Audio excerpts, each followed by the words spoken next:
ॐ नमो भगवते वासुदेवाय। ॐ नमो भगवते वासुदेवाय। ॐ नमो भगवते वासुदेवाय। यः स्वानुभावम् अखिलं श्रुतिसारमेकम् आध्यात्मदीपम् अतितीर्षितां तमोऽन्धम् संसारिणां करुणयः पुराणगुह्यम् तं व्याससूनम् उपयामि गुरुमुनीनाम्। नारायणं नमस्कृत्य नरं चैव नरोत्तमं देवीं सरस्वतीं व्यासं ततो जयमुदीरये।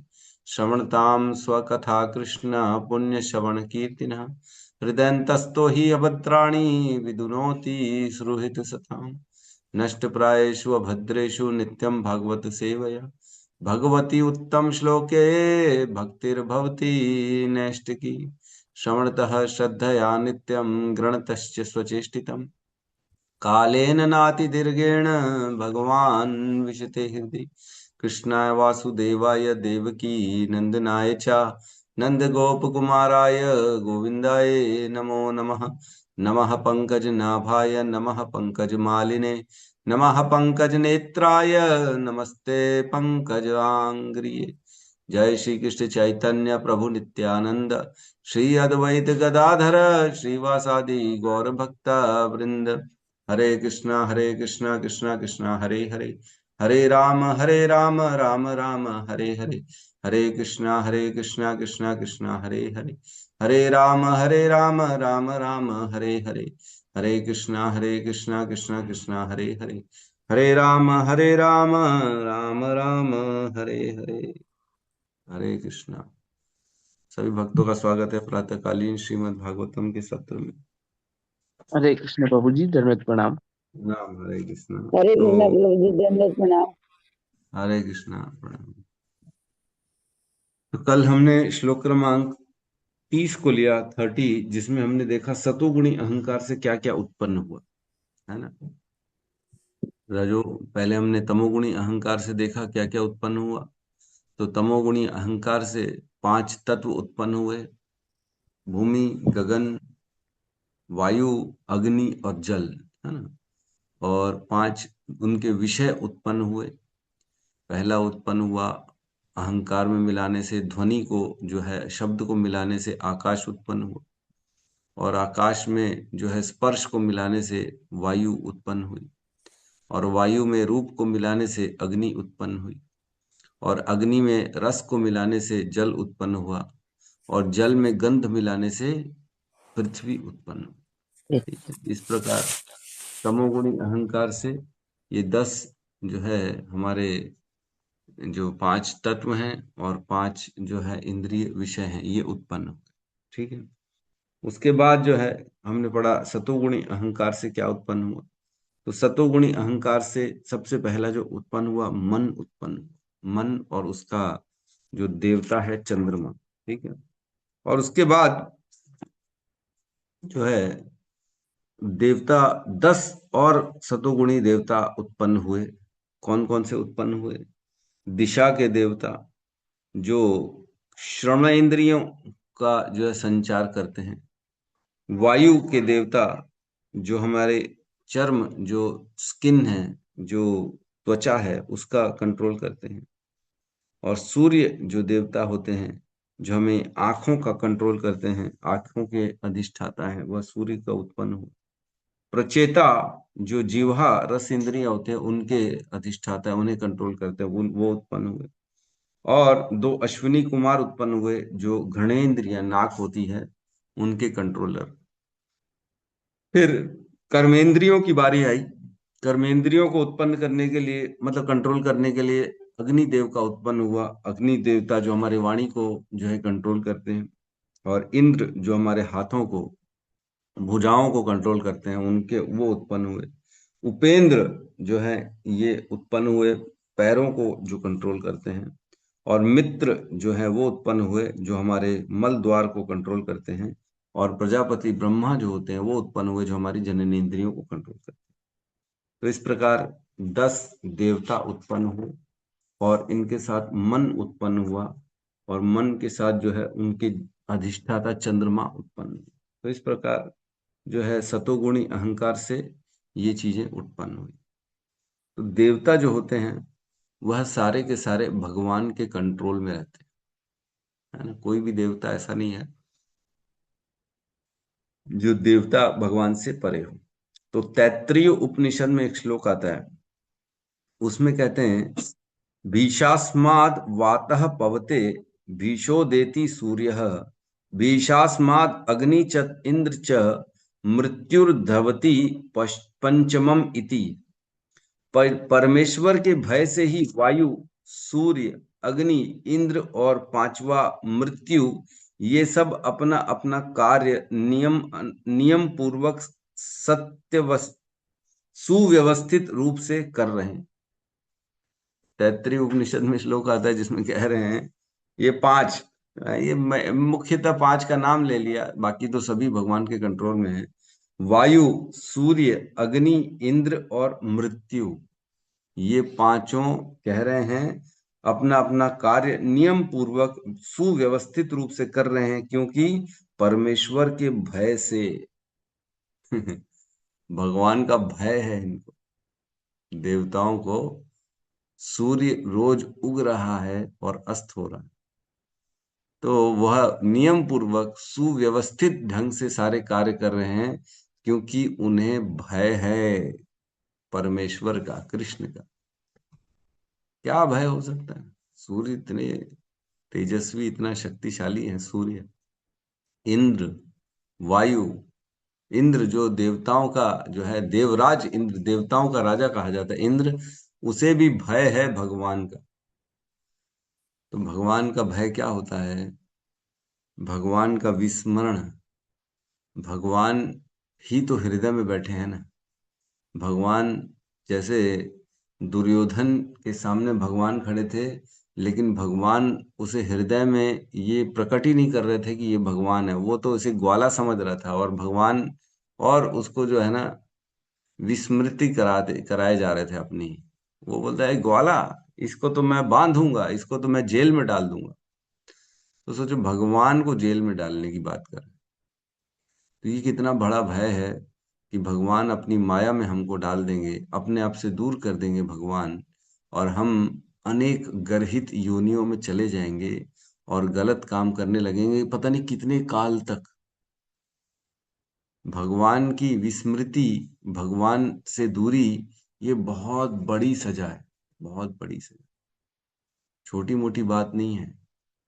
आज आप लोग सब सुबह सुबह उठते हैं भगवान की ज्ञान को सुनने के लिए, भगवान की लीलाओं को, भगवान की सृष्टि को समझने के लिए, अपनी स्थिति समझने के लिए उठते हैं, सुनते हैं, ज्ञान लेते हैं। तो ये कोई छोटी बात नहीं है। लोगों को तो मालूम ही नहीं कि भगवान है कौन। फिर तो हमारे कार्य तो दूर की बात है, हमारी जिम्मेदारी क्या है वो तो अलग है। लेकिन अभी पहले तो यह है कि ये संसार के अधिष्ठाता, ये संसार चलाने वाले भगवान हैं कौन। कृष्ण भगवान है, लोगों को यही नहीं मालूम। अभी तो अटके हुए हैं कि भगवान है कौन, क्या सूर्य भगवान है, क्या दुर्गा भगवान है, क्या शिव जी भगवान है, क्या गणेश जी भगवान है। अभी तो लोग इसी में उलझे हुए हैं। सभी भगवान है बोले, सब भगवान है, सारे रास्ते उसी जाते, भगवान की तरफ जाते सारे रास्ते, सब यही बोलते। मैं तो थक गया हूँ बोल बोल के लोगों को, अरे भैया सारे रास्ते भगवान के पास कैसे जा सकते हैं? आप अगर बोलोगे कि नहीं मैं केवल गणेश जी को पूजूंगा, तो वो रास्ता भगवान के पास चला जाएगा। अगर आप बोलोगे मैं केवल दुर्गा मैया की जो है उपासना करूंगा, वही शक्तिशाली है, वही सृष्टि चला रही है, हम तो उन्हीं के ही अनुयायी हैं बस, और हम किसी को नहीं मानते। तो जो किसी को नहीं मानता है, जो भगवान को नहीं मानता है, उसके क्या होते हैं? उसके सारे दान, उसके सारी तपस्या, उसके सारे कर्म शून्य हो जाते हैं। मोघ आशा मोघ कर्मणा मोघ विचेष्टिता, 9वें अध्याय में आता है भगवत गीता में। जो कृष्ण को भगवान नहीं मानता है, जो कृष्ण को रिजेक्ट कर देता है, उसके द्वारा किए गए सारे कार्य, सारे तपस्याएं, वो सब के सब क्या होते हैं? शून्य हो जाते हैं। बहुत स्थिति खराब है। 9.12, मोग आशा मोग कर्मणो मोग ज्ञानात् विचेतसः राक्षसीम आसुरीम च एव प्रकृतिम मोहिनीम श्रितः। जो लोग इस प्रकार मोहग्रस्त होते हैं वे आसुरी तथा नास्तिक विचारों के प्रति आकृष्ट रहते हैं। इस मोहग्रस्त अवस्था में उनकी मुक्ति मुक्ति की आशा, उनके सकाम कर्म तथा ज्ञान का अनुशीलन सभी निष्फल हो जाता है, जीरो हो जाता है। एक गलती करी और जीवन भर में जितने काम थे, जितनी दान थी, जितनी तपस्याएं थी, वो सब शून्य हो गई, जीरो हो गई, कुछ नहीं मिलने वाला। अगर भगवान को रिजेक्ट कर दिया, कृष्ण भगवान नहीं है ये मान लिया, वो तो साधारण आदमी थे ना, ये मान लिया, तो सोचो कितना बड़ा झटका लगने वाला है, सब चला जाएगा। दान दिए लोगों को, बहुत मेहनत से मेहनत करी कितनी, और उसके बाद श्रम कर करके लोगों का भला किया, कंबल बांटा, लोगों की सेवा करी, जानवरों की सेवा करी, अच्छे अच्छे काम किए ताकि मेरे साथ भी अच्छा हो जाए, और वो सब शून्य हो जाएगा, जीरो हो जाएगा। तो मजाक नहीं है अध्यात्म। अध्यात्म बड़ा सीरियस सब्जेक्ट है, और बहुत ही व्यक्ति को उत्कंठित होकर समझना चाहिए कि क्या कह रहे हैं, क्योंकि एक भी भूल हुई, एक भी चूक हुई, तो सीधा एक बहुत बड़ी गहरी खाई में हम गिर जाएंगे, जिससे निकलने का कोई चांस ही नहीं। आसुरीम योनिम मापन्ना मूढ़ा जन्मनी जन्मनी, है ना, अप्राप्य माम कौंतुए ततो यान्तिम अधमाम गतिम। जो आसुरी योनि के होते हैं ना लोग, जो बेवकूफ होते हैं, जो गर्हित कार्य करते हैं, भगवान कहते हैं उसे वो मुझे प्राप्त नहीं कर पाते। अप्राप्य माम कौंतुए ततो यान्तिम अधमाम गति, मैं उनको अधम से अधम गति में डालता रहता हूँ, हे अर्जुन। वो अधम गति, अधम मतलब एकदम ऐसी योनियों में डालेंगे जहां कोई भगवान का सुनने का भी चांस नहीं है, भगवान का नाम सुनने को नहीं मिलेगा, पता भी नहीं पड़ेगा कि कृष्ण भी कोई है। कृष्ण जीवन भर सुनने को नहीं मिलेगा, राम जीवन भर सुनने को नहीं मिलेगा। ऐसी योनियों में डाल दूंगा जहां से उसको निकलने का कोई चांस ही नहीं है। ये भगवान कहते हैं, भगवान का ट्रैप है ये। भगवान भी खेल खेल रहे हैं हमारे साथ है।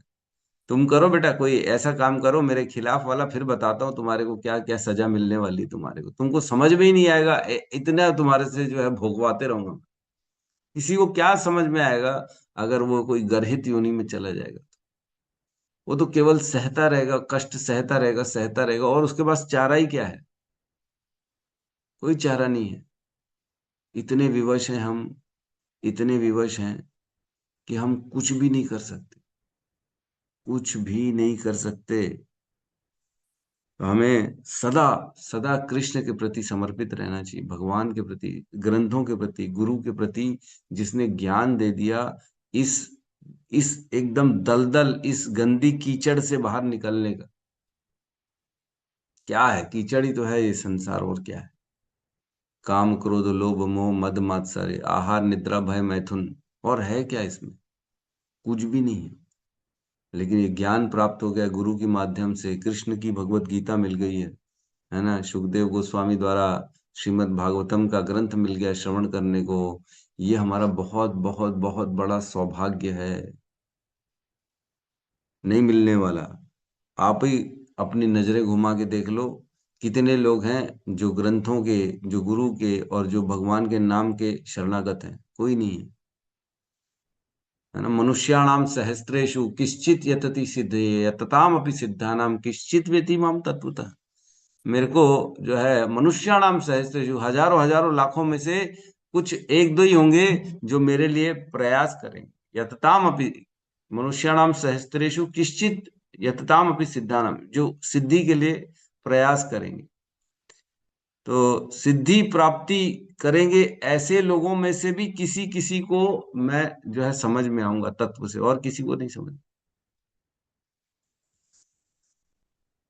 बहुत मुश्किल है भगवान के जो है समझना, भगवान के ज्ञान को प्राप्त करना, तत्व से समझना, क्योंकि केवल यह ज्ञान से ही व्यक्ति इस संसार से बाहर निकल सकता है। ठीक है, तो कल हमने बड़ा सुंदर श्लोक लिया था, 30 नंबर श्लोक। जिसमें हमने पढ़ा देवता और मन की उत्पत्ति। ठीक है, आज हम श्लोक क्रमांक 31 को लेंगे, जिसमें आज हम पढ़ेंगे कि तमोस रजोगुणी अहंकार से क्या उत्पन्न होता है। तो सतोगुणी अहंकार पढ़ लिया, तमोगुणी अहंकार पढ़ लिया, अब रजोगुणी अहंकार पढ़ेंगे। तो ये रजोगुणी अहंकार जो है ना, ये लास्ट श्लोक है जिसमें सृष्टि के कारण का वर्णन है ना? अभी तक कारण सृष्टि की चर्चा चल रही थी।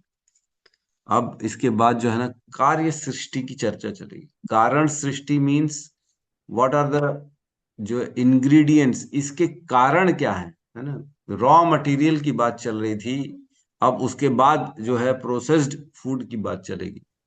अभी खिचड़ी के दाल चावल की तेल की बात चल रही थी कि तेल कहाँ से आया, दाल कहाँ से आएगा, चावल कहाँ से आएगा, अग्नि कहाँ से आएगी, है ना, बर्तन कहाँ से आएंगे जिसमें खिचड़ी पकेगी। अभी तो खाली सामग्री जुटा रहे थे, अब सामग्री आने के बाद खिचड़ी बनना स्टार्ट होगी। ठीक है, तो श्लोक क्रमांक 31 क्लियर दिख रहा है सबको? जी प्रभु जी। है ना? श्लोक 31, अध्याय 5, स्कंद 2, समस्त कारणों के कारण। तेजसा तु विकुर्वणात् तेजसा तु तेजसास्तु यथा विकुर्वणा विकुर्वाणाम् इन्द्रियाणि दशा भवन् इन्द्रियाणि दश दशा भवन् भवन् ज्ञान शक्ति, क्रिया शक्ति, ज्ञानशक्ति ज्ञानशक्ति शक्ति बुद्धि प्राणश्च तेजसौ बुद्धिर्प्राणश्च प्राणश्च तेजसो श्रोत्रं त्वग्घ्राण जिह्वा श्रोत्रं घ्राणदग्जिह्वा वागतोर्मेणङ्ग्रिपायवः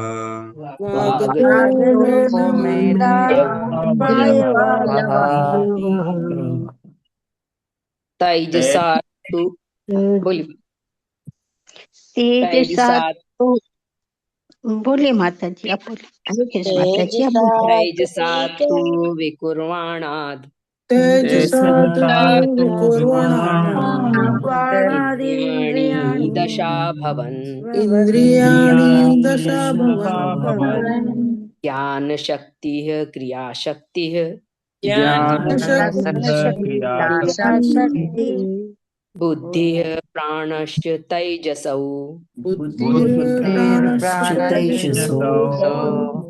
श्रोतं त्वग्घ्राणदृग्जिह्वा श्रोत्रं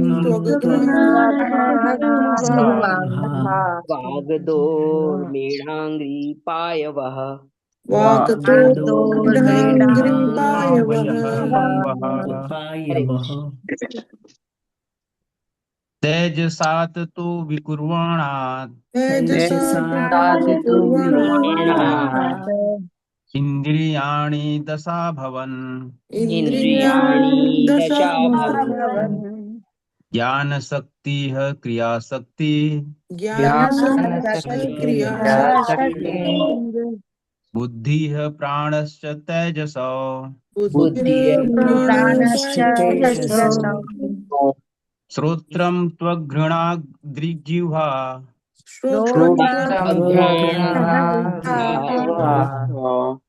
वाग्दोमेढ्राङ्घ्रिपायवः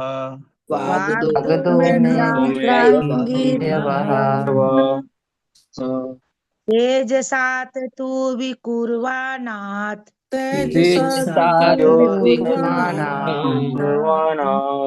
इन्द्रियाणि दशा भवन् इन्द्रियाणि दशा भवन् ज्ञानशक्तिः क्रियाशक्तिर्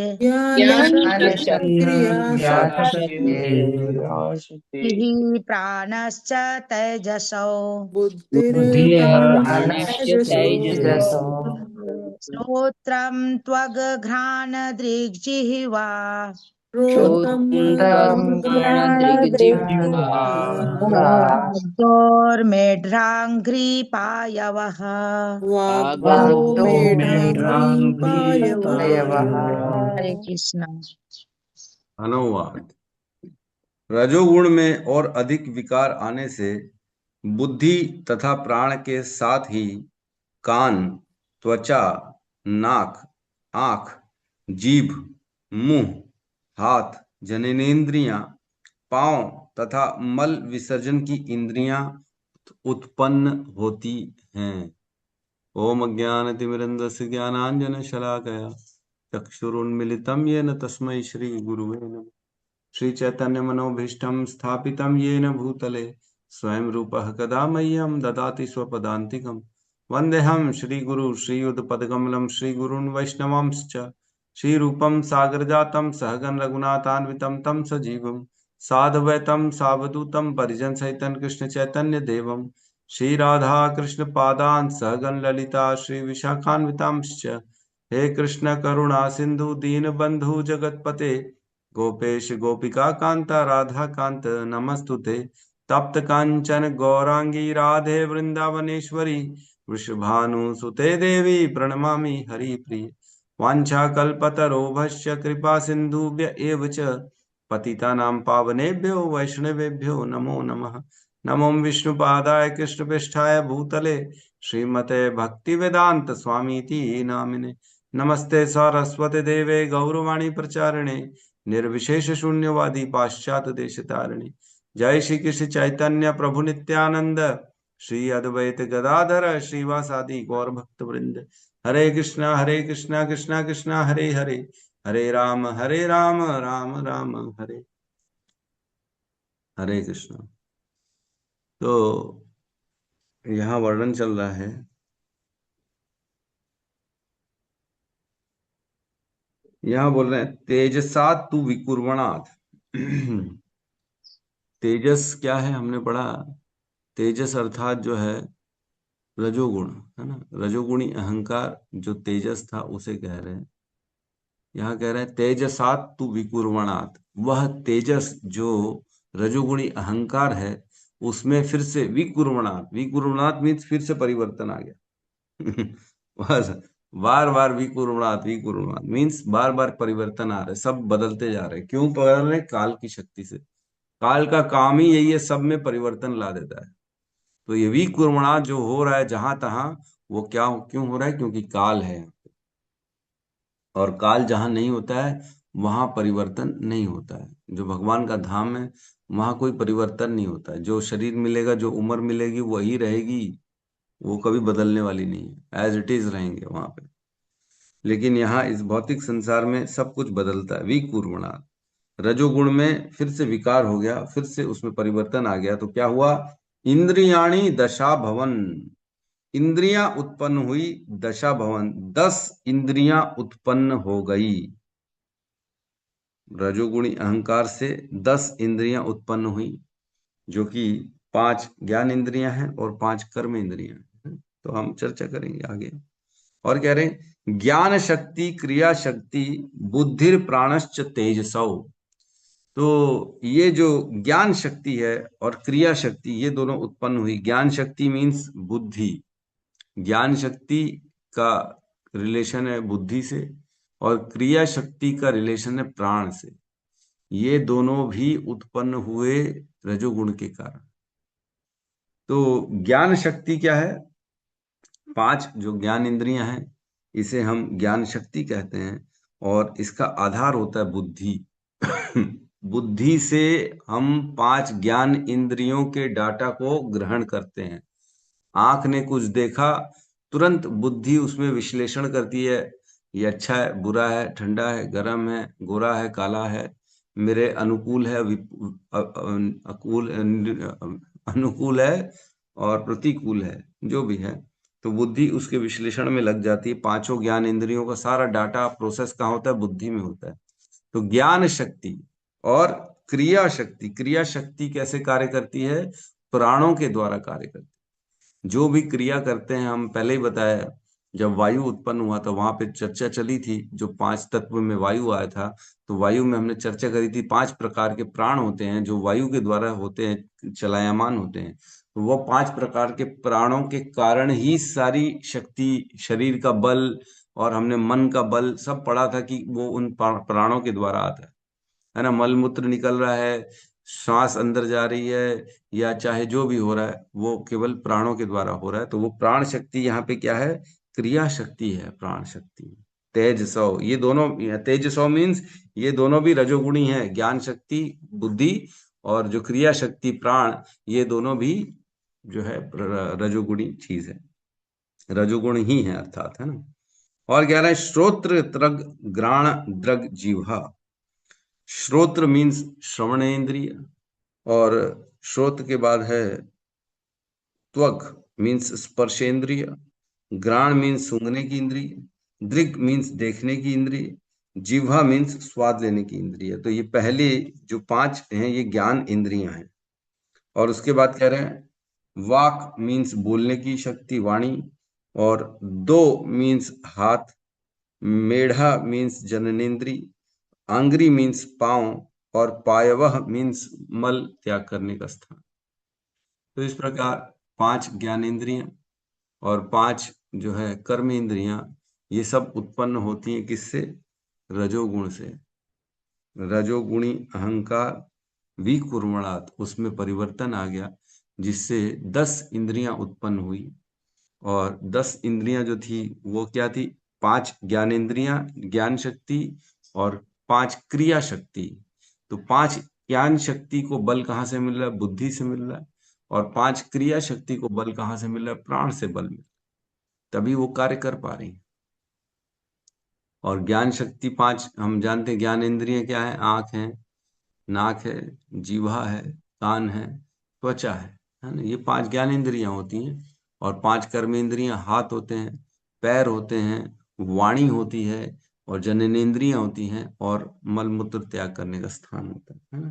तो इस प्रकार ये 5 ज्ञान इंद्रियां उत्पन्न हुई, 5 कर्म इंद्रियां उत्पन्न हुई, ज्ञान शक्ति और क्रिया शक्ति, ये इसका आधार था। ज्ञान शक्ति का आधार 5 ज्ञान इंद्रियां जो कि बुद्धि के अंतर्गत रहती हैं, और क्रिया शक्ति का जो कार्य करने की क्षमता है वो इंद्रियों का, 5 कर्म इंद्रियों से कार्य करते हैं, और इनको बल कौन देता है, प्राण देता है। तो प्राण और बुद्धि ये दोनों भी रजोगुणी हैं। प्रभु जी बुद्धि रजोगुणी है, उल्टा नहीं बता रहे, बुद्धि सतोगुणी होनी चाहिए, मन रजोगुणी होना चाहिए। लेकिन हमने पढ़ा मन तो सतोगुणी अहंकार से उत्पन्न होता है, कल ही तो पढ़ा था। मन और देवता सतोगुणी अहंकार से उत्पन्न हुए, लेकिन बुद्धि यहाँ पे उत्पन्न हुई है रजोगुणी। तो बुद्धि रजोगुणी है, समझ में नहीं आ रहा है क्यों, मेरे को भी नहीं समझ में आया। सच बात तो यही है कि बुद्धि तो जनरली हम सतोगुणी, बुद्धि को मन के ऊपर रखा गया है। भगवत गीता में भी कहा गया है कि मन को बुद्धि से कंट्रोल करो। बुद्धि क्या होती है, विश्लेषणात्मक होती है, बुद्धि में विवेक होता है, बुद्धि में एनालिसिस करने का शक्ति होती है, सही गलत पहचान कर सकती है बुद्धि। लेकिन यहाँ कह रहे हैं बुद्धि रजोगुणी है। क्यों क्यों रजोगुणी है, क्योंकि बुद्धि ही इन 5 ज्ञान इंद्रियों से ज्ञान इकट्ठे करके 5 कर्म इंद्रियों को संचालन करा रही है। तो बेसिकली हर व्यक्ति जो है रजोगुणी और तमोगुणी होता है ना। सतोगुणी तो बहुत कम लोग होते हैं, है ना। जन्म जायते शूद्रो, है ना, जन्म से हर व्यक्ति शूद्र है ना। संस्कारात भवे द्विजः, द्विज बनता है जो है संस्कारों से, है ना। वेद पठेत भवेत विप्रः, वेद पढ़ने से, अध्ययन करने से विप्र बन जाता है। ब्रह्म जानाति इति ब्राह्मण, और ब्रह्म को जो जान जाता है वो ब्राह्मण बनता है। तो पहले हर व्यक्ति शूद्र होता है। शूद्र मीन्स रजोगुणी और तमोगुणी, है ना। उनकी पास ज्ञान नहीं है ना, ज्ञान जब तक नहीं आएगा व्यक्ति रजोगुणी में ही रहेगा। हमारी बुद्धि कभी भी ज्ञान के प्रति आकर्षित नहीं होती है, भोगों के प्रति आकर्षित होती है, क्योंकि हम अनेक जन्मों से केवल भोग करते आ रहे, इतने सारे जन्म निकल गए भोग करते करते। भोग की ट्रेनिंग नहीं मिलती कहीं पे भी, सिगरेट पीने की क्लासेस नहीं होती, दारू पीने की क्लासेस नहीं होती कहीं पे, लेकिन भगवान के ज्ञान के लिए, भगवान के नाम जप के लिए भी क्लासेस होती है। उसको भी सीखना पड़ता है कि नाम का जप कैसे करें। तो हम लोग जो है पूर्ण रूप से केवल और केवल रजोगुण और तमोगुण में ही लिप्त रहते जन्म से ही लेके। लेकिन जब ज्ञान आता है, जब किसी गुरु, किसी परंपरा में जुड़ते हैं, तब जाके हम सतोगुण को समझ पाते हैं कि सतोगुण है क्या, ज्ञान होता क्या है, करना क्या है, क्या नहीं करना है। तो बुद्धि और प्राण, ये दोनों जो है, बुद्धि कंट्रोल करती है 5 ज्ञान इंद्रियों को, और प्राण कंट्रोल करते 5 कर्मेंद्रियों को। तो हमने पढ़ा था लॉ ऑफ कर्मा में कि कर्म कैसे बनते हैं, हमारे शरीर से बनते हैं, हमारे विचारों से बनते हैं, और हमारी वाणी से बनते हैं। वाणी से भी कर्म बनते हैं। 3 प्रकार से व्यक्ति कर्म कर सकता है, मन से, वाणी से और इंद्रियों से, मतलब शरीर से। 5 जो कर्म इंद्रियां होते हैं, उससे, हाथ से, पैर से। तो इसमें हमने पढ़ा था कि वाणी और मन का जो कार्य होता है, वह अभी फिलहाल जो कलयुग है, इसमें मन के कार्यों का जो है, मन के, अगर हम किसी पे मन से विचार कर रहे हैं किसी के प्रति, इसका भला भला हो जाए, ये हो जाए, वो हो जाए, तो इसका अभी फिलहाल हमें छूट मिली हुई है कि इसका कोई सजा नहीं। नहीं तो अन्य तीनों युगों में मन के द्वारा जो गंदी सोच है, इसकी भी सजा है। यह भी कर्म के बंधन में फंसती है। किसी को सोच ही लिया ना कि इसको तो, रुको ना, गरम पकोड़े में तल दूंगा मैं, मेरे साथ ऐसा बात कर दिया इसको नरक में क्या, यहीं पे इसी संसार में इसको नरक, गरम पकोड़े में तेल में तल दूंगा, पकोड़ा बना लूंगा इसका। हम विचार कर लेते कई बार, ऐसा क्या है ना, उसमें क्या है, किसी को भी देख के बात करते हैं। मुंडन कर देता हूँ इसका, रुक जा, बड़ा हेयर स्टाइल दिखा रहा है ना, मेरे सामने है, मेरे बाल कम है, तो इसका क्या मतलब है, तुम अपने बालों को ऐसा ऐसा घुमाओगे, रुक जा, आ जा, मुंडन करता हूँ तेरा मैं। ऐसा कई लोग विचार करते हैं। ऐसे महान महात्मा लोग होते हैं हमारे बीच में जिनका मुख में तो बढ़िया टीका लगाते हैं, लेकिन अंदर में ऐसे सुंदर सुंदर विचार प्रकट करते हैं वो लोग। तो ये कलयुग है, इसलिए उनको छूट मिली हुई है नहीं तो ऐसे विचारों को भोगना पड़ता। सोचो, विचारों को भी भोगना पड़ता है, बाप रे बाप। तो ये बहुत सुंदर समय है अभी हमारे लिए कि हम मन को जो है, मन में विचारों का कोई पेनल्टी नहीं, कोई सजा नहीं है। केवल अच्छे विचारों का पुण्य मिल जाता है, गंदे विचारों का कोई पाप नहीं है। ये कलयुग का बहुत बड़ा गुण है। इसीलिए तो परीक्षित महाराज ने कलयुग को आने दे दिया था, उनको मारा नहीं था, क्योंकि वो देख लिए थे कलयुग इतना गुणवान है। कलयुग के आने से क्या होगा, बड़ी भगवान की प्राप्ति आसान हो जाएगी। भगवान का केवल नाम जप करने से व्यक्ति भगवान के भगवत धाम जा सकता है ना। तो इस श्लोक में बहुत ज्यादा डिस्कशन का पार्ट नहीं है, इतना ही है। और इसमें जो है श्रील प्रभुपाद ने तात्पर्य में कहते हैं, भौतिक जगत में जीवन न्यूनाधिक रूप में मनुष्य की बुद्धि तथा प्राण शक्ति पर निर्भर करता है। हर कोई जो है इस कलयुग में केवल और केवल मनुष्य की बुद्धि और प्राण, इसी पे पूरा जीवन चल रहा है हमारा, है ना। तो बुद्धि जो है वह ज्ञान की इंद्रियों का संचालन करती हैं, और प्राण जो है वह हमारी कर्म इंद्रियों का संचालन करती है। तो इस प्रकार से ये संसार चलता है। तो मेरा विचार है एक अगला श्लोक भी हम फटाफट ले लेते हैं, लेकिन उसका चर्चा हो पूरी तो नहीं हो पाएगी, बट ठीक है, प्रयास करेंगे। तो यहाँ तक जो हुआ, 31 तक जो था, वह सारा रॉ मटेरियल की बात चल रही थी। कारण सृष्टि, कारण सृष्टि, सृष्टि के कारण क्या है। श्लोक क्रमांक 21 से 31 तक, ये 11 श्लोकों में सृष्टि का कारण का वर्णन हुआ है कि सृष्टि किन तत्वों से बनी है, तत्वों का वर्णन हुआ। अब 32 नंबर श्लोक से कार्य सृष्टि की बात चलेगी कि सृष्टि के तत्व उत्पन्न हो चुके हैं, अब उन तत्वों से क्या कार्य हुआ जिससे सृष्टि संभव हो पाई, है ना। तो कार्य हमने पहले पढ़ा था, सर्ग और विसर्ग, याद है कि नहीं किसी को? सर्ग क्या होता है, विसर्ग क्या होता है, कौन बताएगा? सर्ग प्रभु जी जो ईश्वर करते हैं, और बाकी विसर्ग जो देवता लोग करते हैं। प्रभु जी, ये सर्ग है वो प्राइमरी क्रिएशन है, विसर्ग है वो सेकेंडरी क्रिएशन ब्रह्मा जी के द्वारा जो किया गया था। माता जी ने बताया, ठीक है। हाँ, ठीक, सही सही कहा। लेकिन थोड़ा सा होल्ड करके कहते हैं ना, तो दूसरों को हैंड रेस करने का मौका अभी देना चाहिए। दूसरों को भी बुद्धि थोड़ी सी चलाने देनी चाहिए कि भाई आखिर पूछ क्या रहे, उसका जवाब क्या है। कई लोग ब्लैंक पड़े रहते हैं, वो सर्ग विसर्ग बोले, अरे ये क्या पूछ डाला, कभी सुना नहीं जीवन। तो ऐसे लोगों को थोड़ी बुद्धि चलाएंगे तो उनको पता पड़ेगा कि ओ हमने सुना तो था ये चीज, ठीक है। तो सर्ग जो होता है उसे प्राइमरी क्रिएशन कहते हैं।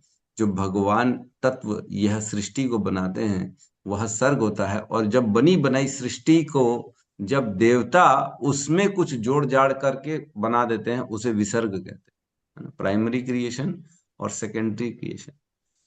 तो सब प्राइमरी क्रिएशन मीन्स आटा, चावल, दाल, तेल, ये सब लाके दे दिया, चूल्हा दे दिया और बर्तन दे दिए, ये हो गया प्राइमरी क्रिएशन। अब इन सब को केवल मिला के खिचड़ी बनानी है, इसको कहेंगे सेकेंडरी क्रिएशन। जो तत्व ऑलरेडी है हमारे पास, उन तत्वों को केवल मिला जुला के थोड़ा बहुत ऊपर नीचे कर कर जो बना दिया, है ना। आटा तो था, किसी ने रोटी बना दी, किसी ने पूड़ी बना दी, किसी ने पराठा बना दी, तो बना सब आटे से ही है। तो प्राइमरी क्रिएशन क्या हो गया, आटा। और सेकेंडरी क्रिएशन हो गई रोटी, पूड़ी और पराठा। ठीक है, ये तो बड़ा कॉमन सी बात। तो प्राइमरी क्रिएशन की ही बात चल रही है। अभी हम सेकेंडरी क्रिएशन में तो पहुंचे ही नहीं हैं, विसर्ग में हम अभी नहीं पहुंचे हैं। हम केवल सर्ग की बात कर रहे हैं, है ना। विसर्ग में भी दो चीजें होंगी, कार कारण सर्ग और कार्य सर्ग, है ना। तो अभी तक हमने कारण सर्ग, कारण सृष्टि की बात करी है, कार्य सृष्टि की बात नहीं करी है कि सृष्टि भी जो है आगे चल के इन तत्वों से, और क्या इन तत्वों से ही कैसे बनेगा। अभी मतलब ब्रह्मा जी की एंट्री नहीं हुई है, बेसिकली ये बताने का अर्थ है ना। ब्रह्मा जी अभी बाद में आएंगे, ठीक है। तो श्लोक क्रमांक 32, है ना, क्लियर है। जी प्रभु। जी प्रभु। यदैते असंगता भावा यद्यपि यदैते संगता असंगता भावा संगता भावा भव भूतेन्द्रिय मनोगुणा भूतेन्द्रिय भूतेन्द्रिय मनोगुणं मनोगुणा मनोगुणा यदायतन्निर्माणो यदा यतन्निर्माणो निर्माणो नाशेकुर्ब्रह्मवित्तम नाशो ब्रह्मविद्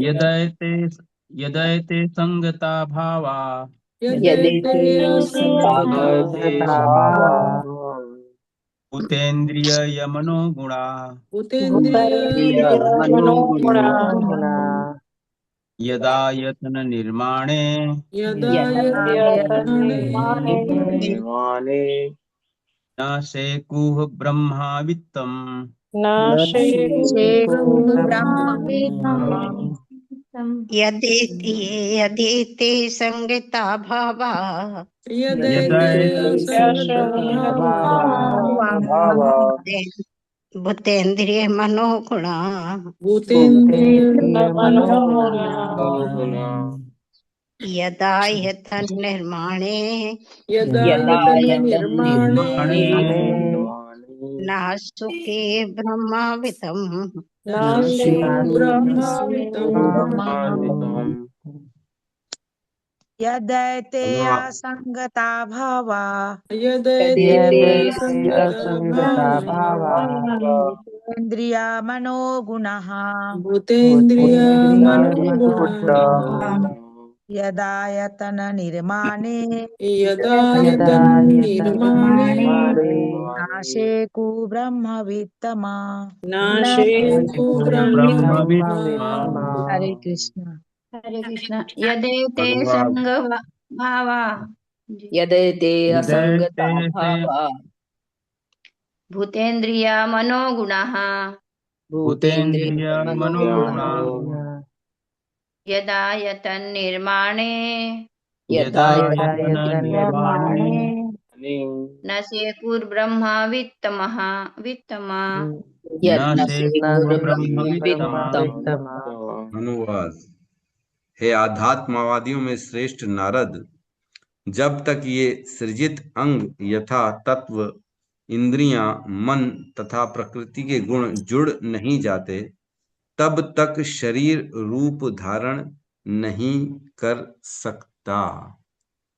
तो इस श्लोक में बता रहे हैं कि ये सभी चीजें जो हैं ये आपस में तो अभी तक उत्पन्न हो गई हैं, लेकिन जब तक ये जुड़ नहीं जाती हैं, सब के सब इकट्ठे नहीं हो जाते हैं, तब तक शरीर का निर्माण नहीं हो सकता। तो शरीर का निर्माण मतलब कब हो सकता है? जब ये सब इकट्ठे होंगी तब। ऑब्वियसली आंख, नाक, कान, है ना, हाथ, पैर, मन, बुद्धि और तीनों गुण, महतत्व, ये सारी चीजें जब तक इकट्ठे नहीं हो जाती तब तक शरीर बन ही नहीं सकता, है कि नहीं? तो यहाँ कह रहे हैं यद एतई असंगता भावा, यद एतई, जब तक, एते मीन्स ये सब, जब तक ये सब मीन्स कौन से सब? जो अभी तक उत्पन्न हुए सारे के सारे, है ना, 5 तत्व, 5 इंद्रिय जो है, इंद्रिय विषय जो तमोगुणी अहंकार से क्या क्या उत्पन्न हुआ? 5 तत्व एलिमेंट्स और 5 इंद्रिय विषय, है कि नहीं? रूप, गंध, स्पर्श, रस और जो है ये सब उत्पन्न हुए। 5 तत्व भूमि, गगन, वायु, अग्नि, जल, ये सब उत्पन्न हुए तमोगुणी अहंकार से। तो ये 10 आइटम मिलेंगे आपस में। उसके बाद सतोगुणी अहंकार से क्या उत्पन्न हुआ? मन उत्पन्न हुआ और देवता उत्पन्न हुए। तो देवता मिलेंगे तब जाके शरीर होगा क्या? नहीं नहीं, देवता तो कंट्रोलर है ना इसीलिए तो बताया, कंट्रोलर जब तक आएगा नहीं तो गाड़ी चलेगी कैसे? कंट्रोलर चाहिए कि नहीं चाहिए गाड़ी को चलाने के लिए? तो सारी इंद्रियों के कंट्रोलर को भी बनाया गया ताकि इंद्रियां चल सके। और उसके बाद जो है रजोगुणी अहंकार से 5 ज्ञानेंद्रियों और 5 कर्मेंद्रियों को उत्पन्न किया गया। तो ये सब यहाँ पे एते का मीन्स ये सब जो 5 तत्व हैं, 5 इंद्रिय विषय हैं, 5 ज्ञान इंद्रियां हैं, 5 कर्मेंद्रियां हैं, मन है और ये देवता है, ये सब उत्पन्न हुए। उसके बाद असंगता भावा, जब तक ये नहीं मिले थे, असंगता, संग नहीं है ये सब, जब तक ये सभी के सभी असंगता भावा नहीं मिलेंगे तो कौन क्या क्या नहीं मिलेंगे? भूत मीन्स तत्व, इंद्रिय मीन्स 10 इंद्रियां जो हमने पढ़ा, 5 ज्ञानेंद्रिय, 5 कर्मेंद्रियां, मनो मीन्स मन, और गुण मीन्स प्रकृति के गुण, है ना। ये सभी के सभी जब तक न असंगता नहीं मिले हैं जब तक, तब तक क्या है? यदा मीन्स तब तक, आयतन निर्माणों मीन्स इनके आश्रय जो शरीर है उसका निर्माण संभव नहीं है। जब तक ये नहीं मिलेंगे तब तक जो इनका आश्रय देने वाला, इनको शरीर, जो हमारा शरीर है जिसमें ये सभी के सभी आश्रय लेते हैं, वह शरीर का निर्माण नहीं हो सकता जब तक ये मिलेंगे। आयतन निर्माणे मीन्स आयतन, आयतन मीन्स हिंदी का वर्ड है आयतन, मीन्स मिला जुला कर, ऐसा कहते हैं ना, आयतन मिला जुला सबका। तो वही कह रहे, जब तक ये नहीं मिलेंगे तब तक यह शरीर का निर्माण नहीं हो सकता भैया। शरीर ही ऐसा है, हमारा शरीर, जो इन सबको आश्रय प्रदान करता है। आश्रय मीन्स वह स्थान जहां वहां पे वो सब रुके हुए हैं, है ना। एक हमारा इस्कॉन है जो सभी भक्तों को आश्रय प्रदान करता है। सब भक्त वहां जाते हैं, बढ़िया प्रसाद पाते हैं, रहते हैं, नहाते धोते, खाते पीते, भगवान के दर्शन करते हैं, भक्ति करते हैं। तो क्या हुआ? आश्रय प्रदाता। पिता पुत्र को आश्रय देता है। पुत्र कहाँ रहता है? पिता के आश्रय में रहता है। तो इस प्रकार ये सभी को आश्रय प्रदान करने वाला जो शरीर है उसका निर्माण नहीं हो सकता जब तक ये सब नहीं जुड़ेंगे। यदा यद आयतन निर्माणे न शेकुर, न शेकुर मीन्स ये सारे तत्व जो राजसिक तात्सिक आधार प्रकट हुए हैं वो नहीं, सॉरी, न शेकुर, आयतन निर्माणे न शेकुर, इसका मतलब संभव नहीं हो पाएगा जब तक ये सब मिलेंगे नहीं तब तक। और क्या है, ब्रह्मवित्तमः। ब्रह्मवित्तमः मीन्स हे नारद, तुम तो ब्रह्म के ज्ञानी हो, तुमको तो मालूम है ना, तुम ये समझ सकते हो। ब्रह्मवित्तमः मीन्स आप जानकार हो, आप समझदार हो, आपको ये बताने की जरूरत नहीं है ये, लेकिन फिर भी ये मैं बता रहा हूं कि ये जब तक मिलेंगे नहीं तब तक शरीर का निर्माण नहीं हो सकता। तो बहुत सुंदर श्रील प्रभुपाद ने तात्पर्य में लिखा है कि हमारा जो शरीर है वह कैसा है। हमारा शरीर जो है वह बहुत सारी चीजों से मिला जुला के बना हुआ। मन अलग है, बुद्धि अलग है, हाथ अलग काम करते हैं, पैर अलग काम करते हैं, आंखें अलग काम करती है, जीवा अलग काम करता है, कान अलग काम करता है, नाक अलग काम करता है। पेट के अंदर देख लो तो इंटेस्टाइन अलग चल रही है, लंग्स अलग चल रहे हैं, लीवर अलग चल रहा है, और क्या क्या क्या क्या, पेनक्रियाज अलग चल रहे हैं, है कि नहीं। फिर उसमें हार्ट अलग है, फिर उसमें रक्त अलग काम कर रहा है, उसमें नसें अलग काम कर रही हैं। तो ये सब जुड़े तब जाके हमारा शरीर बना। हमारा शरीर बहुत ही भयंकर, बोलते हैं जो साइंटिस्ट है ना, बोलते हैं ये आसान नहीं है बनाना, इतनी बारीकियां हमारे शरीर में। एक ब्रेन को ही आज तक कोई डॉक्टर नहीं समझ सका, तो शरीर की तो बात ही अलग। ब्रेन हमारा कैसे काम कर रहा है, कैसे वह स्टोर कर लेता है, कैसे उसमें इतनी सारी शक्ति आ जाती है प्रोसेस करने की। वह बुद्धि से, जिससे व्यक्ति ने कंप्यूटर बना डाला, बड़ी बड़ी चीजें बना डाली, वह छोटी सी बुद्धि, वह छोटी बुद्धि कैसे बनी ये नहीं मालूम किसी को।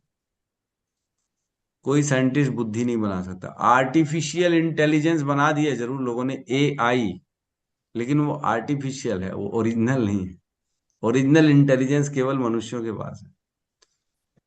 और मनुष्य के पास इतनी बुद्धि है, फिर भी कई लोग बेचारे बोलते हैं अरे हमारे को भगवान ने दिया ही क्या है, मेरे को दिया क्या, भगवान ने कुछ भी नहीं दिया, खाली फोकट भेज दिया भगवान ने इस संसार। अरे बुद्धि दी है तेरे को, तेरे को इतने इतने अंग दिए हैं, आंखें दी हैं तुम्हारे को, लीवर दिया है, लंग्स दिए हैं।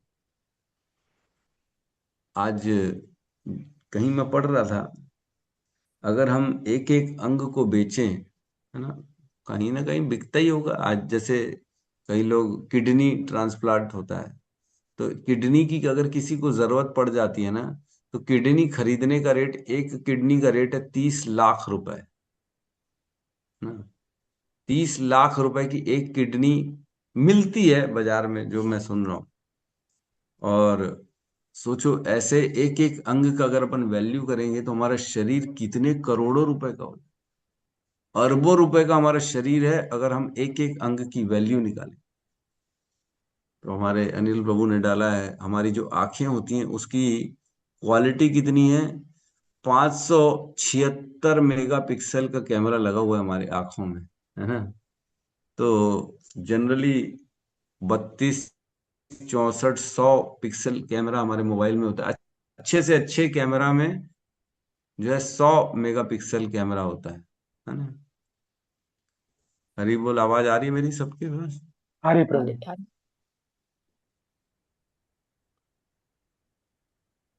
अटक गई अब। भी नहीं आ रहे प्रभु जी। अटक गया।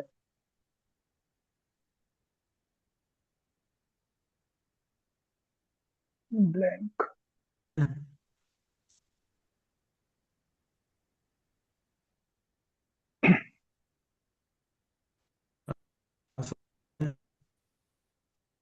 Network issue. हो गया, अभी क्लियर है आवाज मेरी? हाँ आई प्रभु जी, अब भी थोड़ी सी आई। अभी ठीक? नहीं, बहुत क्लियर तो नहीं है। अभी भी क्लियर नहीं है? नहीं। प्रभु जी कैमरा ऑफ करके बोली तो अच्छे से आएगा। कैमरा ऑफ करके। हाँ कैमरा क्लियर नहीं, अभी ठीक है? नहीं अभी ठीक अभी है भी। प्रभु जी। अभी भी क्लियर नहीं है? अभी आ रही है आवाज। आवाज ठीक है हरे प्रभु। कृष्ण, हरे कृष्णा, कृष्णा अब कृष्णा, क्लियर हरे है हरे प्रभु। हरे।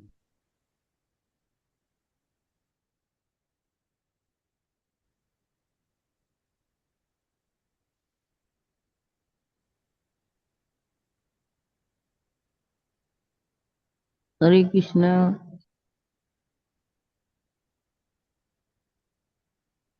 हम्म हरे कृष्णा। आभारी प्रभु। हमारी अभी प्रभु। क्लियर है? जी अभी क्लियर है ना? जी ठीक प्रभु, है। अभी जी हाँ। वीडियो ऑफ करके ही बोल देते हैं, उसमें क्या है ना? तो हमारा ये जो शरीर है, ये एक यंत्र के समान है। भगवान कहते हैं भगवत गीता में, ममेव अंश जीव लोक जीव भूत सनातन मन शस्त्राणी इंद्रियाणी प्रकृति स्थानी कर्षति, है ना? नहीं, ये नहीं। कोई भी श्लोक मुंह से निकल जाता है। भगवान 18वें अध्याय में कहते हैं, ईश्वर सर्वभूतानां हृदय देशे अर्जुन तिष्ठति भ्राम्यन् सर्वभूतानि यंत्र आरुणिनी मायया। हे अर्जुन, यह जो ईश्वर है सभी के हृदय में वास करते हैं। ईश्वर सर्वभूतानाम हृदय देशे अर्जुन तिष्ठति, हृदय के देश में ईश्वर सभी के हृदय में रहने वाले होते हैं। और क्या कह रहे हैं कि जो है मनः शस्त्राणि इंद्रियाणि प्रकृति यंत्र आरूढ़िनी माया, है ना? भ्राम्यन सर्वभूतानि, सभी भूतों को, सभी मनुष्यों को भ्रम में डाल रहे हैं। यंत्र आरूढ़िनी माया, ये यंत्र में बिठा दिया सभी जीवों को, जो शरीर रूपी यंत्र है, और इसमें बैठ के सभी व्यक्तियों को भ्रमित करने का काम माया का है ना?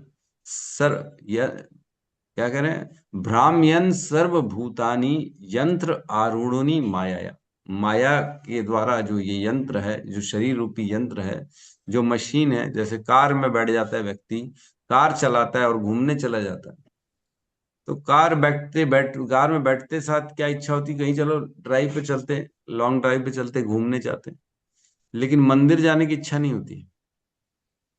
तो ये जो यंत्र रूपी शरीर है, इसमें जीवात्मा को बिठा दिया जाता है और इसको इसको इस संसार में विचरण करने के लिए छोड़ दिया जाता है। और यह जो है अपनी बुद्धि, मन और इंद्रियों, इन सब से उसे भ्रम में डाल दिया जाता है कि इस संसार में सुख है, जबकि यहाँ पे सुख नहीं है। तो इसमें कार का बड़ा सुंदर एग्जाम्पल दिया है श्रील प्रभुपाद ने कि प्रभु जी कौन जीवों सा की विविध। नहीं आ रही क्या आवाज क्लियर? क्या कह रहे हैं? ये श्लोक कौन सा है प्रभु जी? श्लोक क्रमांक 32 चल रहा है ना, 32। जी।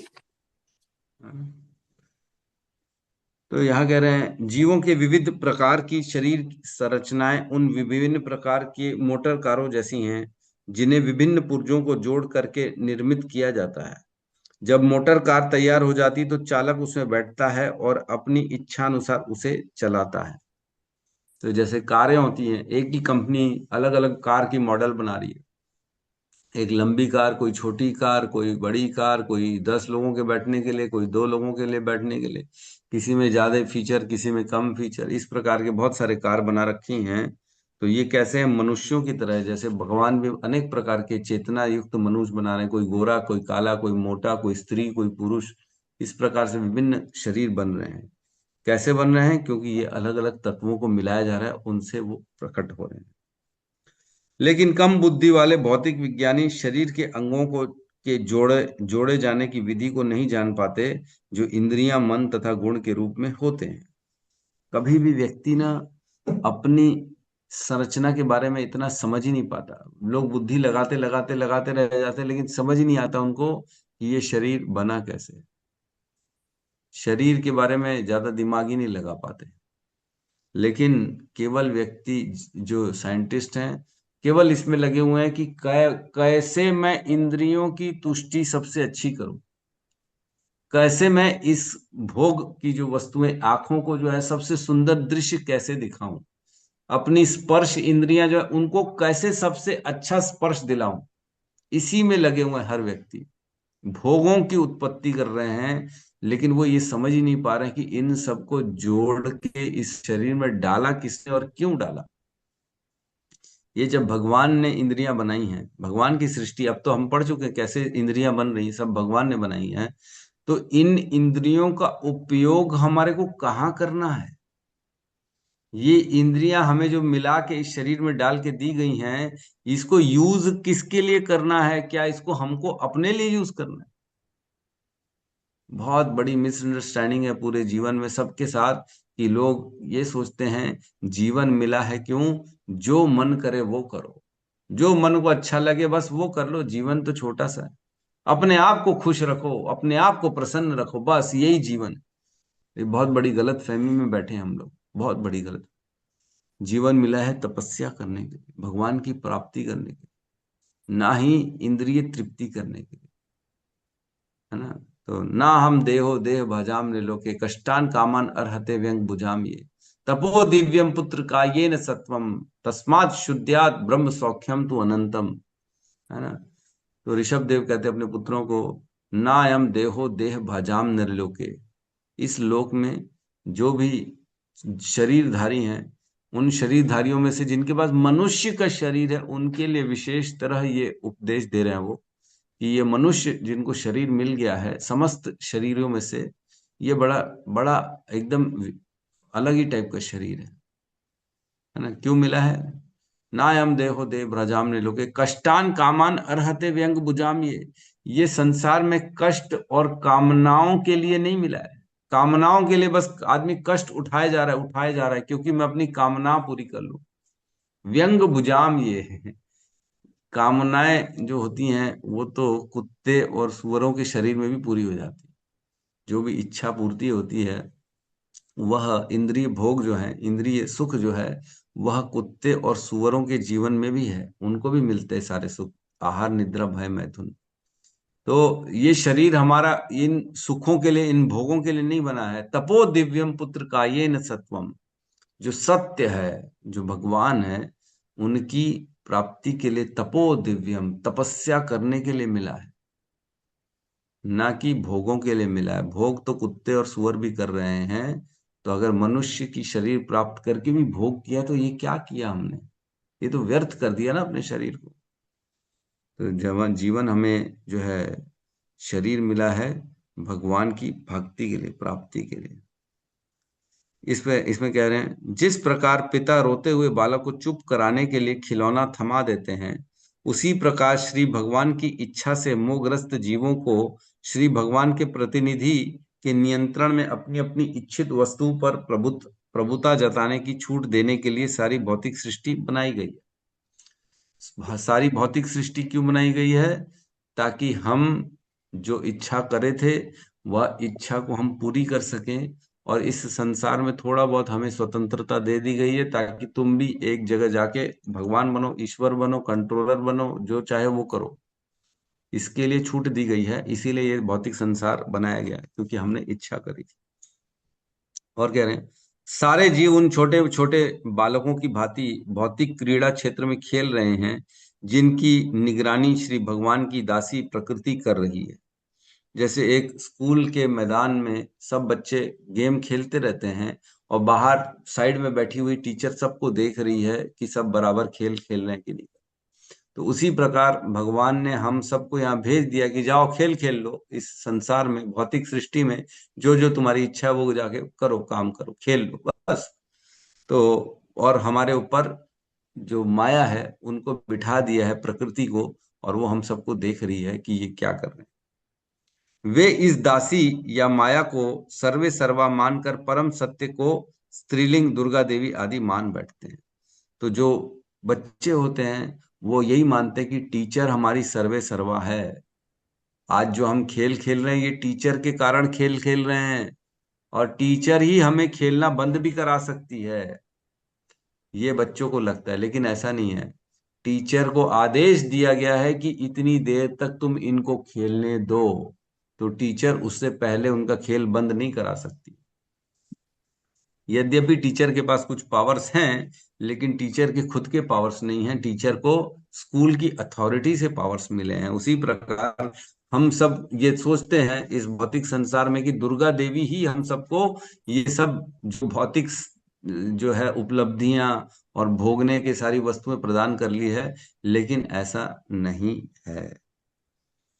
तो ये इसमें यही लिखा है, और लास्ट पैराग्राफ में लिखा है, शरीर के अंग यथा इंद्रियां महतत्व द्वारा निर्मित हैं, और जब श्री भगवान की इच्छा से ये अंग एक साथ जुड़ जाते हैं तो भौतिक शरीर अस्तित्व में आ जाता है, और जीवों को इसे अपने आगे के कार्यों के लिए उपयोग में लाने दिया जाता है। इसकी व्याख्या आगे दी गई।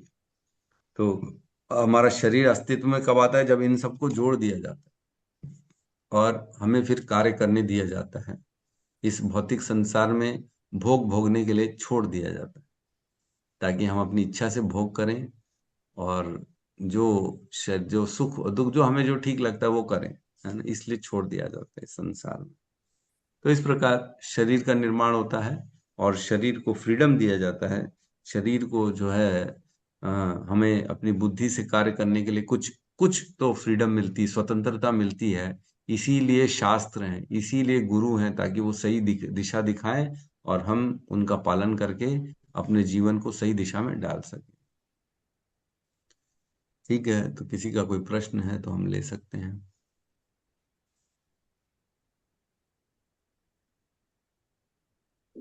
यस, गौतम बुद्ध प्रभु कहिए। हरे कृष्ण प्रभु जी, दंडवत प्रणाम। प्रभु जी, प्रणाम एक प्रभु। चीज मतलब अच्छा लगा कि जैसे अध्याय का नाम ही है समस्त कारणों के कारण, तो जैसे हम अभी सब पढ़ रहे हैं सारी चीजें, तो अल्टीमेटली ये जान पा रहे हैं कि हर एक चीज मतलब भगवान के ही द्वारा आया हुआ है। और मतलब आप इससे वीडियो हमको वीडियो ऑन भगवान कर को। रहे हो? वीडियो ऑन करके बोलो ना आप। जी प्रभु जी।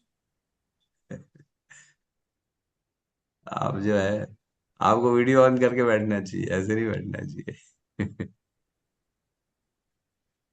हम्म। हरे कृष्ण प्रभु जी, दंडवत प्रणाम। थोड़ा सा अच्छा, इशू था प्रभु जी, इसलिए आज नहीं कर पाया था। हाँ प्रभु बोलिए जी, आप। जैसे अध्याय का नाम है समस्त कारणों के कारण, तो जैसे अभी हम पढ़ रहे हैं तो हर एक छोटी सी छोटी चीज जो है वो सभी मतलब भगवान के ही द्वारा मतलब आया हुआ है। तो इससे मतलब एक चीज समझ में आ रहा है कि भगवान के प्रति और मतलब ज्यादा वो आस्था एकदम मतलब और मतलब बढ़ते जा रहा है कि मतलब यहाँ भगवान से ही सारी चीजें हैं, तो वो चीजें अच्छा लग रहा है प्रभु जी कि सब चीजें भगवान से ही आया है। तो और भगवान के प्रति हमको दृढ़ता हो रही है कि भगवान ही है, मतलब कितना सारा चीज जो हम सोचते हैं आज ये मेरा है, ये हमने बनाया है या इवन में हमने ये दिया है करके, तो अल्टीमेटली मतलब अच्छा लग रहा है ये चीज जान के कि भगवान ही हम्म, है जो अधिक के कारण है। सही कह रहे हैं प्रभु, सही कह रहे हैं। ये सब देखो शास्त्र में लिखा है और एक एक गहराई से एक एक चीज का वर्णन है कि कैसे ये शरीर बना। ये हमारी शक्ति से नहीं बन रहा है, हम कुछ भी नहीं कर रहे इसमें, लेकिन कैसे हमें लगता है कि ये शरीर मेरा है, इसका ओनर मैं हूं, ये मेरा शरीर है भैया। ये मेरा बच्चा है, मेरा पुत्र है, मेरा पुत्री है। जबकि हमारा 1% भी योगदान नहीं है। हमने किया क्या है? एक तो विरोध कर दिया, विद्रोह करके आए भगवान से।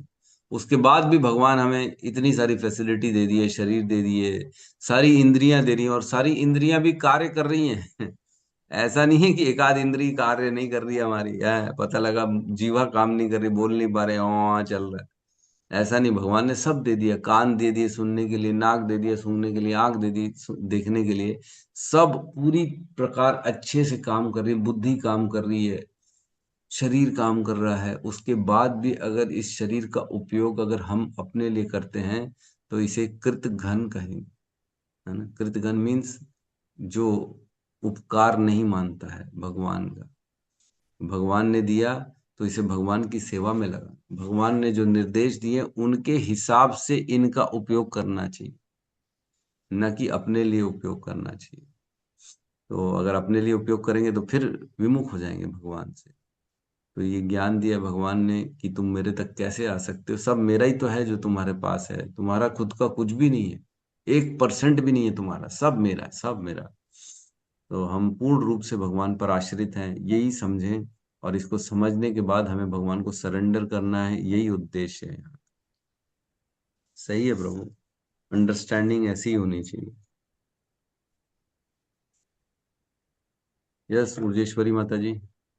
प्रभु जी, अभी तक तो हम लोग यही समझते रहे थे कि हम देह है, देह के द्वारा ही ईश्वर का नाम ले रहे हैं, परंतु भागवतम समझने के बाद ये समझ में आया कि नहीं, हम आत्मा है, इस देह, ये देह यंत्र जैसी है और इसके द्वारा हम भगवान का नाम लेके हम अपने इस भौतिक शरीर को भी चिन्मय शरीर में बदल सकते कर हैं। इसको सकते, थोड़ा यस। और आप क्लियर, जी, थोड़ा और आप क्लियर।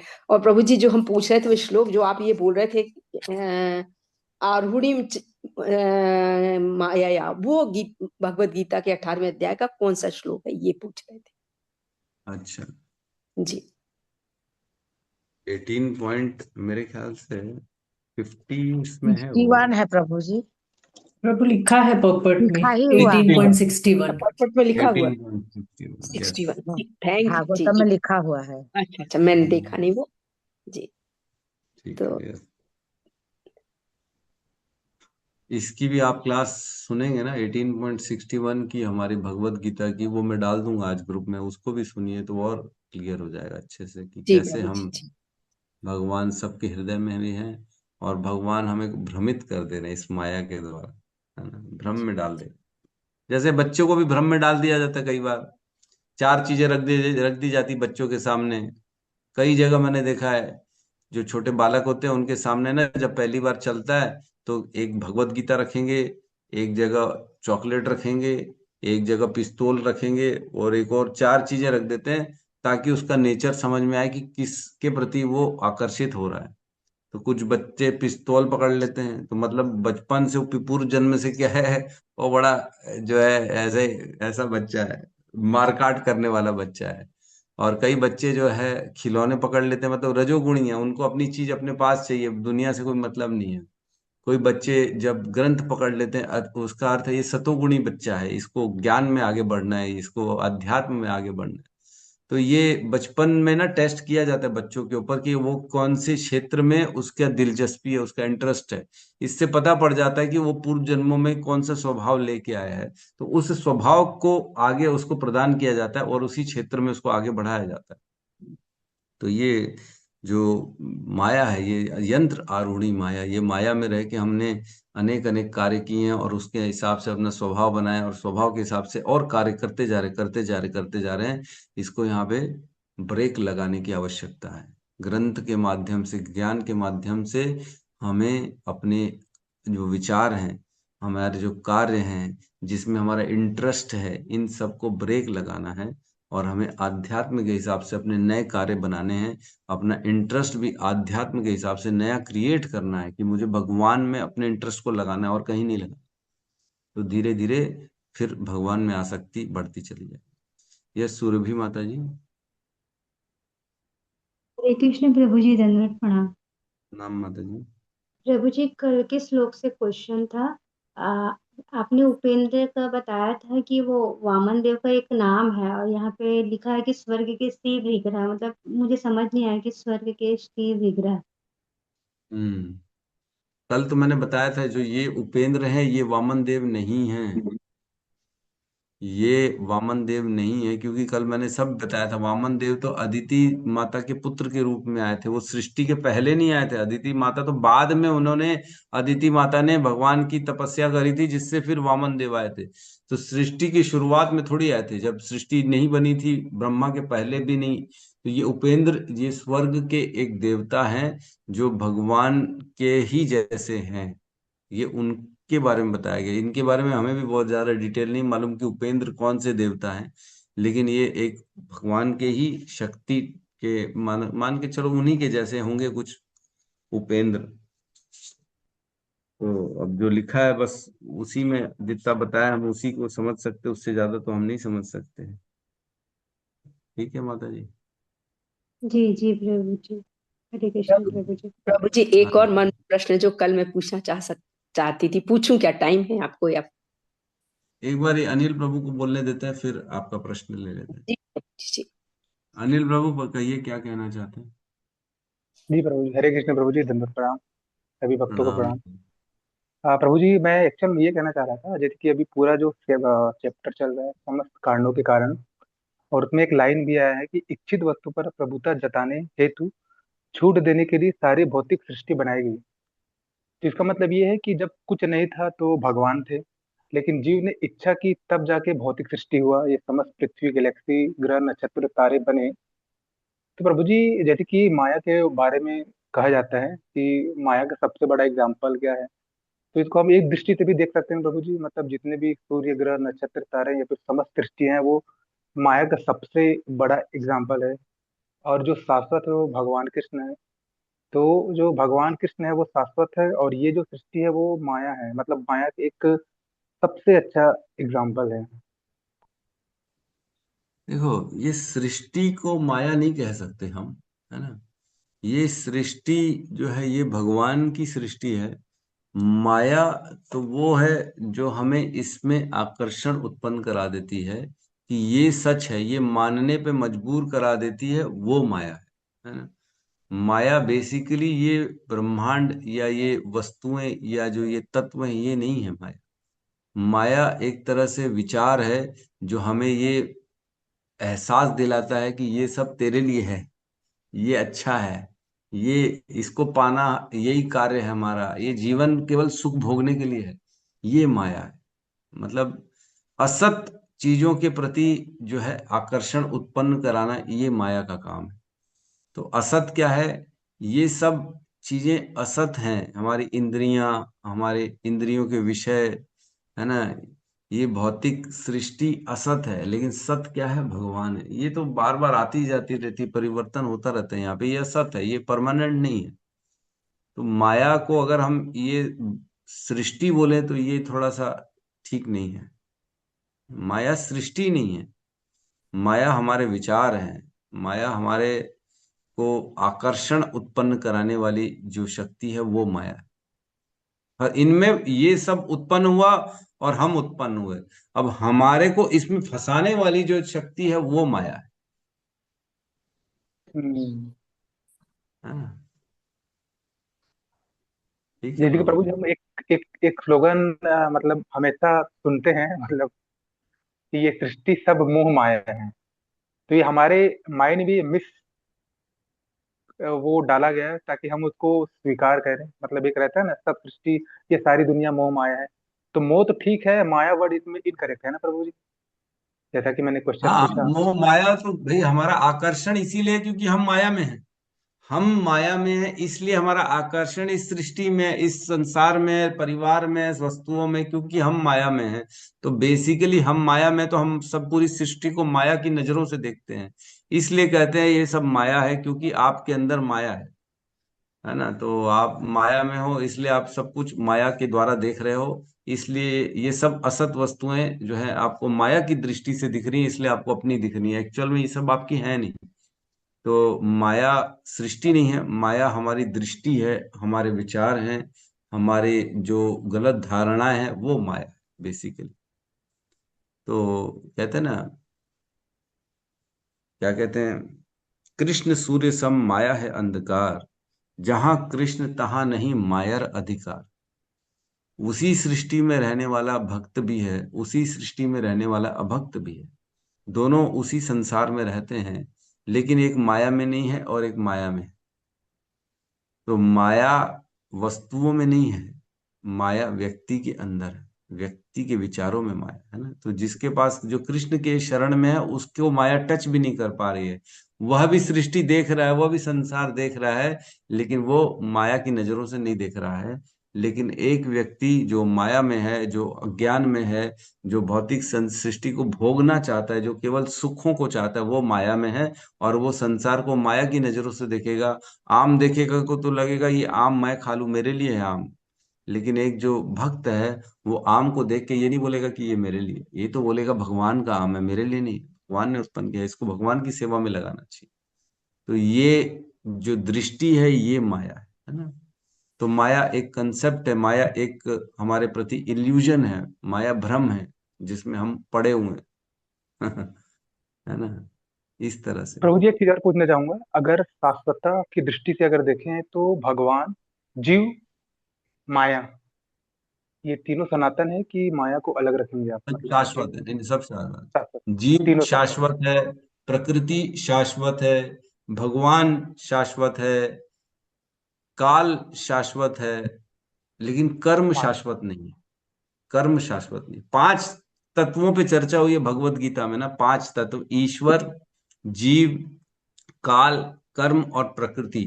पांच में से चार शाश्वत हैं, चार में कभी परिवर्तन नहीं होता, जिसमें प्रकृति है, ईश्वर है, जीव है और काल है। लेकिन कर्म जो है वो शाश्वत नहीं होता। कर्म को आदमी जो है चेंज कर सकता है, खत्म कर सकता है। ठीक है, तो शाश्वत प्रकृति शाश्वत होती है।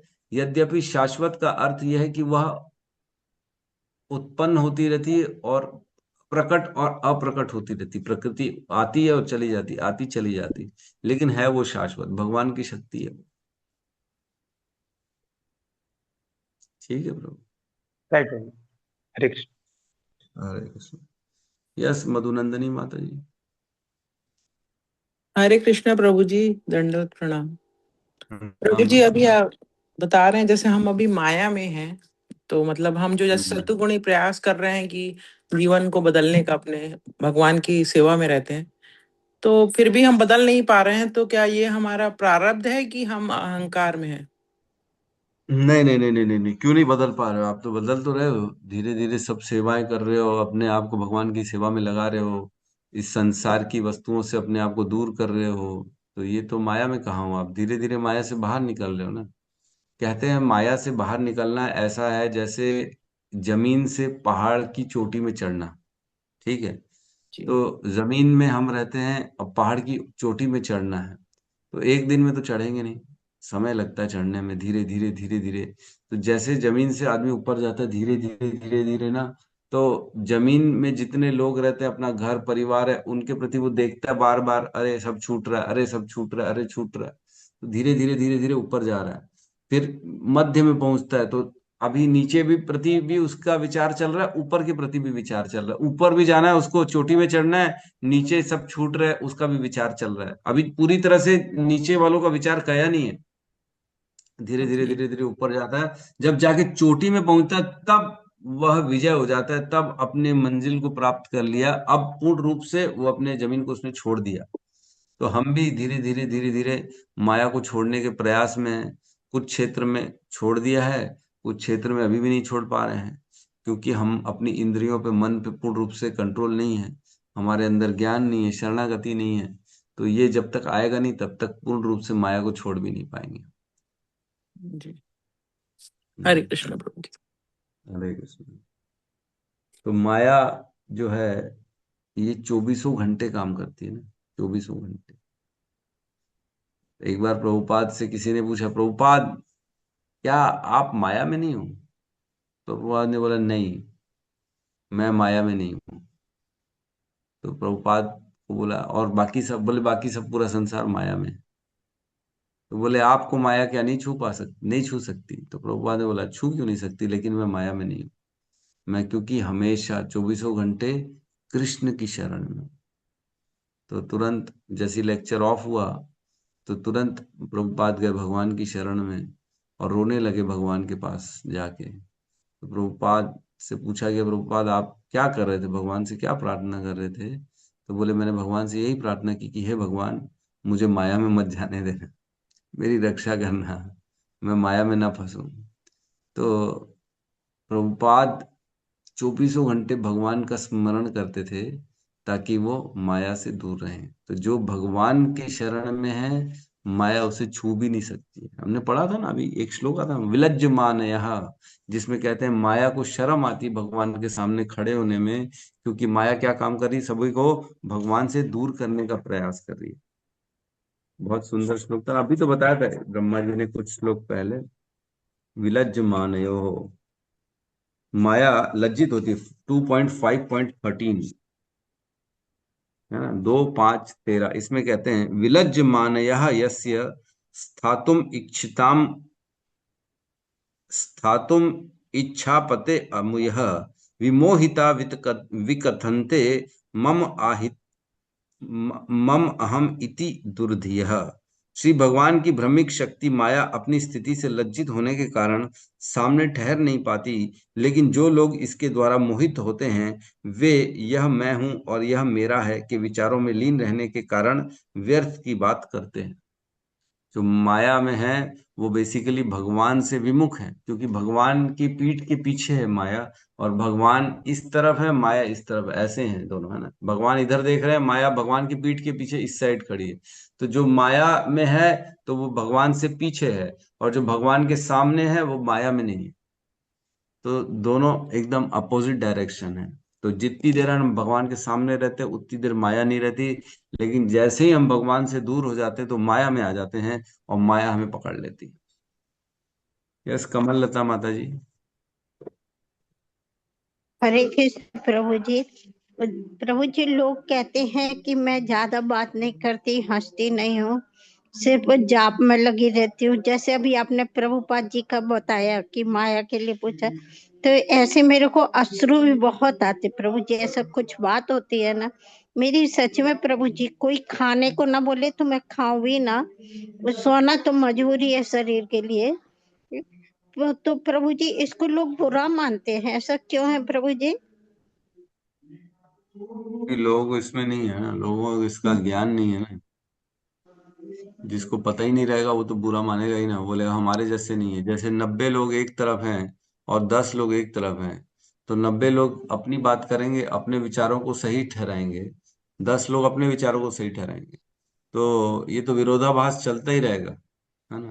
तो आपकी दृष्टि, आपका ज्ञान, आपके कार्य अलग है संसार से, तो संसार आपको बोलेगा ही ये गलत काम कर रही है, ऐसा करता है क्या कोई? ऐसा नहीं करता। तो ये बड़ी प्रॉब्लम है। मेजॉरिटी लोग भगवान से विमुख हैं तो उनको वही सही लगते हैं, जो भगवान के सम्मुख है उनको वो लोग गलत बोलते ही हैं, तो वो बोलेंगे, जीवन भर बोलेंगे, तो इसमें चिंता का कोई विषय नहीं है, ये तो बोलते रहेंगे। आप हे सही कर रही हैं, प्रभु, आप ऐसे ही करिए, भगवान का चिंतन करिए, नाम जप करिए। लेकिन हमें ये प्रयास करना चाहिए कि मैं दूसरों के सामने ना कम प्रदर्शन करूं, अपनी भक्ति जो है ना अपनी छुपा के रखनी चाहिए, अपनी भक्ति को सबके सामने। आप आपान आपनेर भक्तिर न कहिए यथा तथा, है ना। हमारे गोस्वामी कहते हैं कि हमारे भक्ति की जो जो प्रदर्शन है वो कहीं पे भी यथा तथा नहीं कहना चाहिए, कम से कम दिखाना चाहिए लोगों के सामने हमारे को। ठीक है। जी प्रभु जी, हरे कृष्ण। आपनेर भक्तिर कथा ना कहिबे यथा तथा, अपनी भक्ति की कथा लोगों के सामने यथा तथा नहीं बताना चाहिए, उसको छुपा के रखना चाहिए। ये हमारा खजाना है ना, कोई देखेगा लूट न ले हमारे से। तो लोग डिस्टर्ब करने के लिए सबसे पहले आगे आ जाते हैं, तो इसलिए लोगों के सामने ज्यादा प्रदर्शन ना करें, नहीं तो डिस्टर्ब करेंगे और क्या करेंगे। ठीक है, तो दोबारा अनाउंसमेंट कर रहा हूँ, 25 तारीख को हिस ग्रेस प्रशांत मुकुंद प्रभु जी की कक्षा है सुबह। सब लोग आइए, ज्यादा से ज्यादा लोग आइए, अटेंड करिए। 10 मिनट 5 मिनट पहले अपना यूट्यूब बोल रहा हूँ, जूम में ज्वाइन कर लीजिएगा, क्योंकि अगर 100 हो जाएंगे तो आपको ज्वाइन करने नहीं मिलेगा, फिर पूरी जो है खाली निकल जाएगी आपकी सुबह बिना सुने। ठीक है, तो हम यहाँ पे क्लास को क्लोज करते हैं। सब मिलके हरे कृष्ण महामंत्र का जो है उच्चारण करते हैं। हरे हरे कृष्णा कृष्णा हरे हरे कृष्णा कृष्ण कृष्णा कृष्ण कृष्णा हरे हरे हरे हरे हरे राम राम राम हरे हरे राम राम हरे हरे राम राम। हरे हरे हरे कृष्णा। हरे कृष्णा हरे प्रभु कृष्णा। दंडवत प्रणाम। धन्यवाद प्रभु जी, हरे थैंक यू कृष्णा। प्रभु। कृष्णा प्रभु थैंक यू, दंडवत धन्यवाद, प्रणाम प्रभु दंडवत जय प्रणाम प्रभु समस्त जी। भक्त हरे वृंद कृष्णा की प्रभु जी जय। जय जगत गुरु हरि शील प्रभुपाद की जय। जय निताई जय गौर जय प्रेमानंद। हरि हरि हरि बोल। हरि हरि बोल। बोल हरि बोल। हरे हरे कृष्णा कृष्ण प्रभु जी प्रभु जी, धन्यवाद। दंडवत कृष्ण प्रभु प्रणाम। कृष्ण प्रभु जी धन्यवाद। कोटि कोटि धन्यवाद। हरे कृष्णा हरे कृष्णा हरे कृष्णा हरे कृष्णा।